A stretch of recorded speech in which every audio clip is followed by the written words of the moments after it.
my stories here.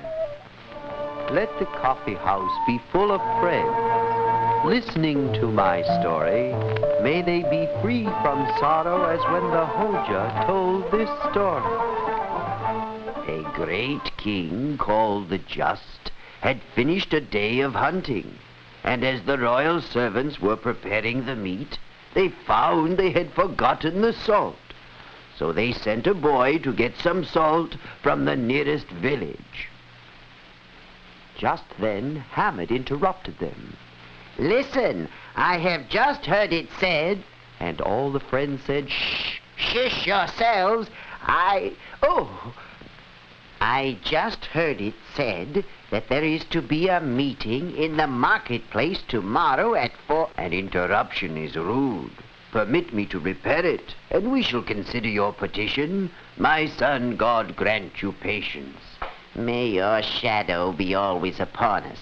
A friend said, continue, Hoja. They sent a boy to the village for salt.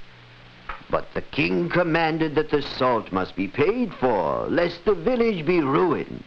Ruined? By taking a pinch of salt? How could a handful of salt taken by the king destroy a village?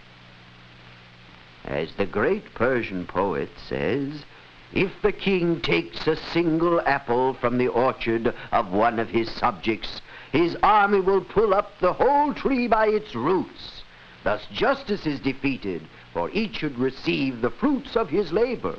Ah, these are old-fashioned ideas. What do you mean, Hamid? Apples, salt, nonsense. The communists say everything must be shared, from each according to his abilities, to each according to his needs. This is the modern way. I have never heard anything so foolish.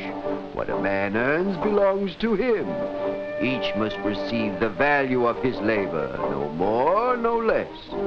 Let me tell you a true story to prove my point.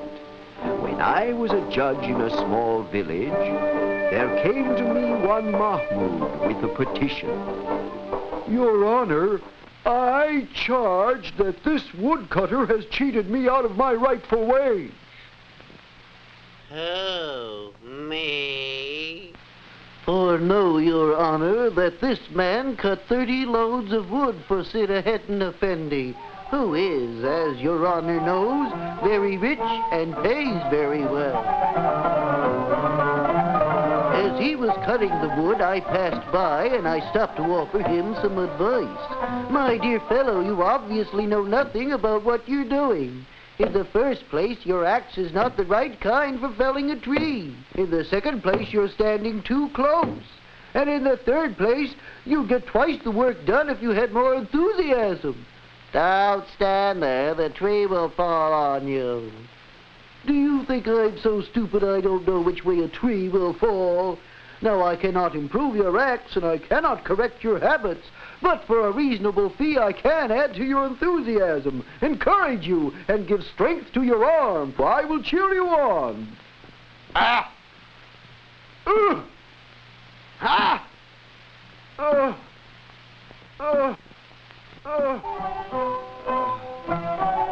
I'm exhausted. Look out!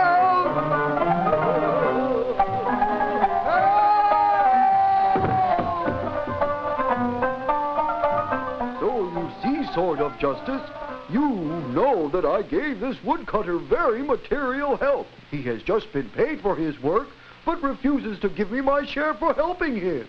And you believe that you have earned something and that you should be paid. O seat of wisdom, I have heard you say many times that everyone should be paid according to what he produces. Therefore, I must receive from you my just reward. Your Honor, I am the accused. May I not speak in my own defense? I do not think that will be necessary after hearing the facts. And I trust you have told us the facts. Upon my life. That will be sufficient. Of course you are right. The idea of his receiving everything for merely cutting the wood, while you stood by and took so much trouble every time he drove in the axe, it is not to be thought of. There shall be justice, and you shall receive your share." "But, Your Honor, it was I who cut the wood. What possible claim can he have because he stood there looking on?" "Hush, my man. You don't understand. You have with you the money you received for cutting the wood?" "Yes, Your Honor." "Please give it to me."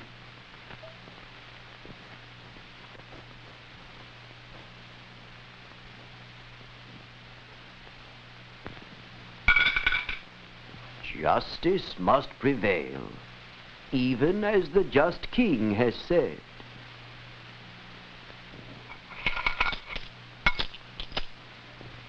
And a man must be paid in proportion to what he has produced. No more, no less.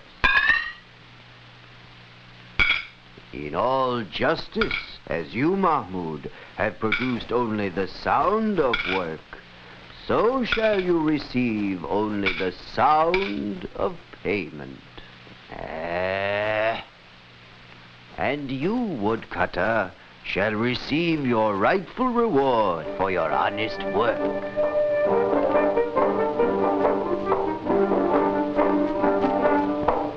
Thus, through the ages, each gets as much as he deserves, and he deserves as much as he gives.